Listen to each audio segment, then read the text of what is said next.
साथियों, प्रगणक के द्वारा ये कोई एंट्री गलत कर दी जाती है तो कुछ एंट्रीज को एडिट करने का ऑप्शन नहीं है तथा एंट्रीज को डिलीट करने का विकल्प है, जिसे कि भवन संख्या, जनगणना, मकान क्रमांक एवं परिवार क्रमांक रिजर्व लाइट नहीं हो रही है, जिससे कि फील्ड में कंफ्यूजन की स्थिति क्रिएट हो रही है।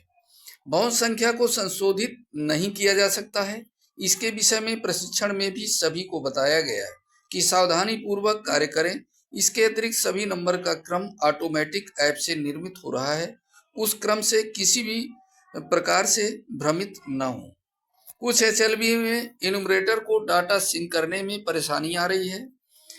उस कंडीशन में डाटा सिंक से संबंधित यह एक अस्थायी समस्या है।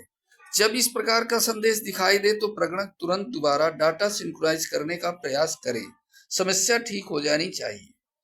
तीसरी जो समस्या है, कुछ प्रगणकों की आईडी लॉक हो जा रही है परंतु उसको अनलॉक करने का ऑप्शन पोर्टल पर नहीं दिख रहा है। साथियों, यदि लगातार गलत पासवर्ड डालने से आईडी लॉक हो जाती है तो लगभग 30 मिनट बाद आईडी स्वतः अनलॉक हो जाती है। यदि पासवर्ड भूल गए हैं तो CMMS पोर्टल पर census.gov.in पर जाकर पासवर्ड रिसेट करें और 5 से 10 मिनट प्रतीक्षा करने के बाद ही HLO ऐप में लॉगिन करें। तो साथियों, बहुत ही महत्वपूर्ण बिंदु है, इन बिंदुओं को ध्यान से देखिएगा। और यदि आप चाहते हैं इस प्रकार के इन्फॉर्मेटिव वीडियो आपको इस चैनल के माध्यम से मिलते रहें तो पहले चैनल को सब्सक्राइब कर लें और नोटिफिकेशन को ऑन कर दें ताकि सबसे पहले नोटिफिकेशन आपको मिल सके। तो साथियों, देखते हैं, सुपरवाइजर एक बार सिंक कर देते हैं तो डाटा तो अपने एंड से उस डाटा को पुनः नहीं देख पाता है। वो डाटा केवल प्रगणक के एंड पर ही एडिट किया जा सकता है या देखा जा सकता है। ये स्पष्ट हो जाएंगे कि जो भी पर्यवेक्षक महोदय अपना डाटा सिंक करते हैं तो उनको शो नहीं करता है और ये वापस अपना जो है प्रगणक के पास जाती है और वहां से ये एडिट कर सकते हैं। सुपरवाइजर द्वारा सिंक्रोनाइज किए गए डेटा को गोपनीयता यानी कॉन्फिडेंशियलिटी के लिए सुपरवाइजर द्वारा दोबारा नहीं देखा जा सकता है।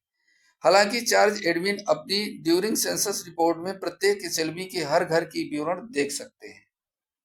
किसी भी प्रकार के डाउट अथवा स्पष्टीकरण से चार्ज एडमिन को तुरंत संबंधित सुपरवाइजर से संपर्क करना चाहिए। सर्वर एरर का इशू लगातार बना है जो कि केवल वाईफाई नेटवर्क में ही दूर हो रहा है, परंतु प्रगणकों के फील्ड पर वाईफाई उपलब्ध हो पाए यह एक सामान्य स्थिति नहीं है। अवगत कराना कि ऐप एक बार लॉगिन होने के बाद ऑफलाइन मोड में भी कार्य करता है। प्रगणक लगभग 5 से 6 घरों की एंट्री ऑफलाइन मोड में कर सकते हैं। इसके बाद स्थिर नेटवर्क मिलने पर डाटा सिंक्रोनाइज कर दें। यदि फिर भी समस्या बनी रहती है तो घबराने की आवश्यकता नहीं है, डाटा लॉस नहीं होगा। प्रगणक अपना मोबाइल सावधानी पूर्वक अपने पास रखें तथा ऐप को कभी भी अनइंस्टॉल ना करें। जब भी वाईफाई अथवा मोबाइल नेटवर्क का स्टेबल कनेक्शन मिले तुरंत डाटा सिंक्रोनाइज कर दें। साथियों, स्पष्ट हो गया होगा। इस प्रकार की कंडीशन बहुत ही फील्ड में हमारे साथियों को देखने को मिल रही हैं। उन सभी समस्याओं के समाधान के लिए इस वीडियो को बनाने का हमने प्रयास किया है। अमान्य उपयोगकर्ता और पासवर्ड की समस्या लगातार बनी हुई है। अवगत कराना है कि जब भी ऐप में पहली बार लॉगिन होगा उसके बाद पासवर्ड ऐप से चेंज नहीं होगा। पासवर्ड हमेशा CMS पोर्टल census.gov.in से ही बदलना होगा। ये स्पष्ट है कि ये चलो ऐप में आप कभी उस पर पासवर्ड चेंज करने की कोशिश ना करें। ये जब भी चेंज होगा CMS पोर्टल पर ही होगा। यदि आप सफलतापूर्वक CMS पोर्टल पर अपना डैशबोर्ड देख पा रहे हैं तो पासवर्ड चेंज करने के लगभग 5 से 10 मिनट बाद ही HLO ऐप में उस नए पासवर्ड से लॉगिन करें। प्रगणकों के ऐप पर किसी दूसरे जिले के नक्शे भी दिख रहे हैं जिसको पोर्टल से अपडेट किया गया परंतु वह प्रगणक के ऐप पर सही नहीं दिख रहा है।